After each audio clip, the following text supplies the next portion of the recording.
Hey there, my good people. Hope today finds you doing well. Sharks in the water. Over the past, it's been a little more than a week now since the assassination of Charlie Kirk. And, you know, people have offered their opinions about the man, and you know, and a lot is being said, a lot of things, but you're really seeing the character of a lot of people during this time. You're really seeing their character come out. And you got people saying, well, you know, Donald Trump, you know, he's flying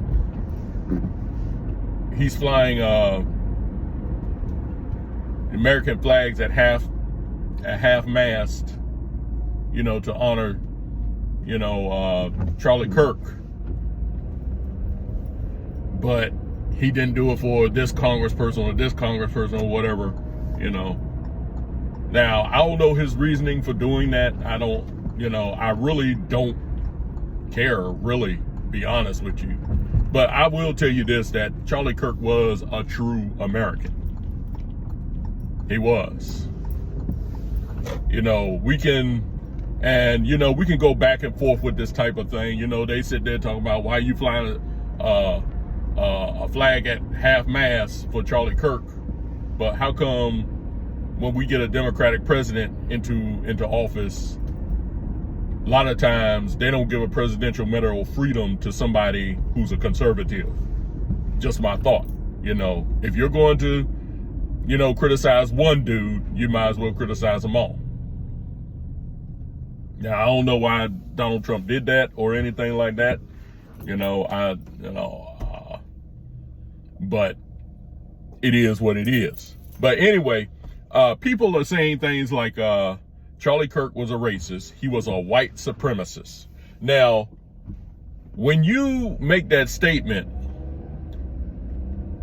that just tells me that somebody is telling you to say this. Somebody is telling you to say that Charlie Kirk is a racist and a white supremacist. I've been listening to Charlie Kirk, I'd say maybe upwards of 2 years.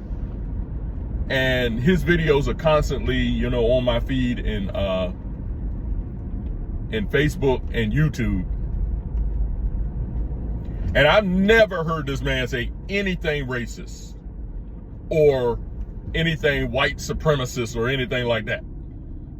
You know, and I don't believe in white supremacy because ain't nobody supreme. There's no one more supreme. You don't have supremacy over me. Let me just say that. The only person who's supreme over me is God. The Lord Jesus Christ, Father, Son, Holy Spirit. But nobody can point out where Charlie Kirk said anything. They'll twist a statement of his, you know, and you'll say, well, I don't see where the white supremacy is in that statement. Where's the racism? He never preached white supremacy. He never preached racism. And this lets me know that you all have never really listened to Charlie Kirk. And people have told me that you never really listened to Charlie Kirk because you won't say he's in heaven right now. That's neither here nor there. You know, that's irrelevant. But you got these people saying, oh, you know, he was a white supremacist. I'm listening to Jamal Bryant, who really grates my nerves. I'm just gonna be honest with you. Jamal Bryant grates my nerves because he just says whatever comes in that little pea brain of his. Says he's a white supremacist and y'all aren't gonna honor a white supremacist. Charlie Kirk never preached white supremacy. And I don't know where people get that from. They cannot point out anything. They can't point to a clip or anything that proves that Charlie Kirk is a white supremacist. So this lets you know that someone is feeding them this information. They're cherry picking. They're being fed cherry picked statements from Charlie Kirk. And the sad thing about it is you got people in the churches. You got people in the churches that are saying this mess, especially the black churches, because we black, we gotta stick together, and I'm sick of the black churches. I really am. Not all of them, because all of them don't preach this nonsense, but it seems like a vast majority of them are. They care more about their skin color than they do about the truth. That's why a whole bunch of them are going to find themselves in an eternally warm climate for eternity. I may have sound a little redundant there, but they're going to find themselves in an eternally warm climate because they care more about their skin color than they do about God's truth. And I would tell any of these preachers that want to preach this liberation theology mess, preach the gospel. The gospel will take care of all the civil rights and everything. Just preach the gospel. You're not there to preach politics from the pulpit. You're there to preach the gospel.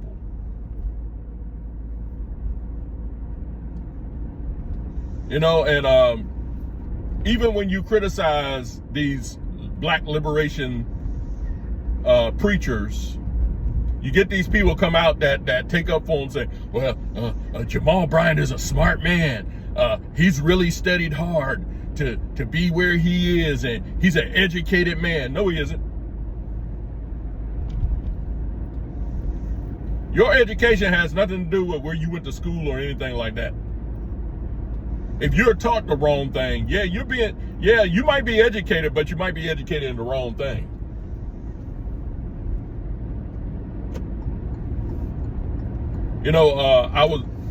I put a statement up where I said that Charlie Kirk is not a racist, and someone gonna come up and talk about, well, what he said about Ketanji Brown Jackson, that she's a DEI hire. Yeah, she is a DEI hire.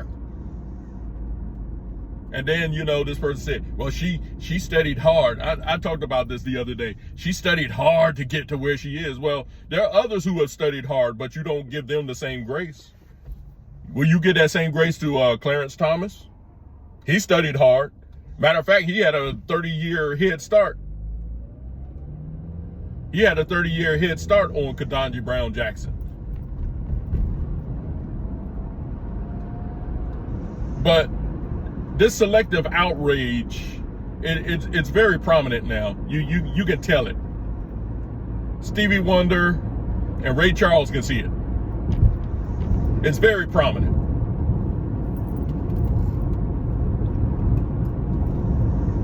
And you guys will be outraged at someone you don't like says. Someone you don't like, and you don't even know why you don't like the person.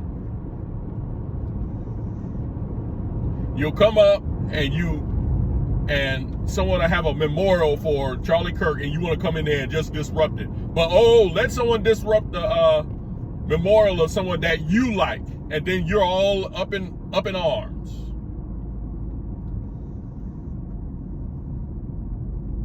Oh, they did that because of white supremacy. They did that because those are them conservatives. Can someone tell me one building that's been burned, or a business that's been looted, or random person on the street been assaulted since the death of Charlie Kirk? Can someone show me where that has happened? Someone please show me. Pretend I'm from Missouri and show me. But you all will be so, and I was watching some commentators, and they said when a perceived conservative commits a crime, oh yeah, it's them conservatives. But when one of their own commits a crime, they say, well, it's both sides that do it. No, This is a liberal mindset. You all are the violent ones. You all are the ones who will burn down businesses and attack random citizens, random innocent citizens, mind you, for no reason at all. So don't you all own that game. You all own that game. And we see it all the time. And see, all you have to do is use a little common sense. And see, that's the problem. People are not using common sense. Look at the reactions of people, both sides of the aisle, when something negative happens to one of their own.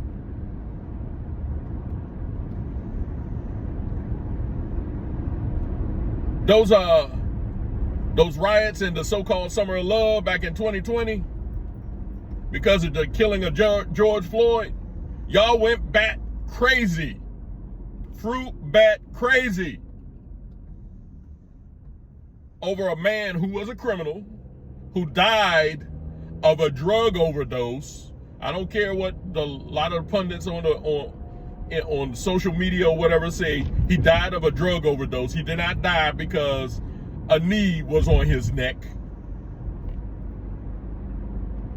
You all went bat crazy. Same thing with Michael Brown, someone who attacked a police officer and died as a result. Y'all went fruit bat crazy. But look at what happened when Charlie Kirk got murdered. You didn't see any rioting in the streets.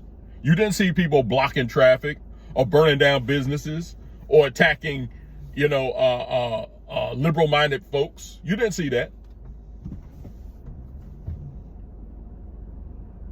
And then when someone points it out, you say, well, both sides do it. But y'all never condemn your side. You never condemn your side. Now, both sides don't do it.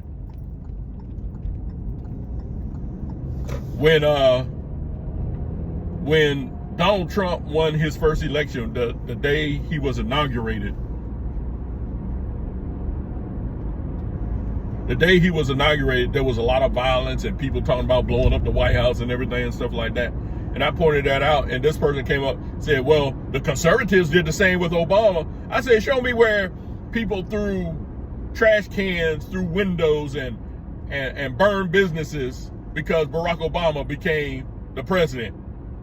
They said, well, in Congress, they were opposing Barack Obama. Well, every president gets opposed in Congress.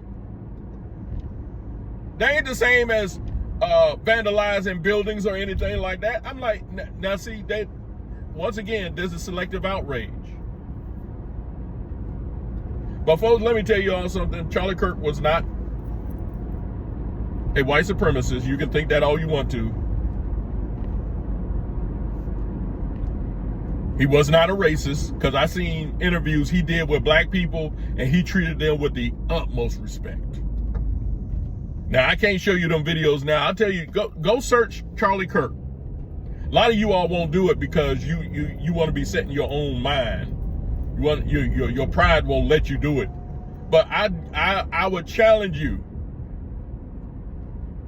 to look up Charlie Kirk, search for any clip of Charlie Kirk or his videos or anything, and show me where this man was a racist and a white supremacist.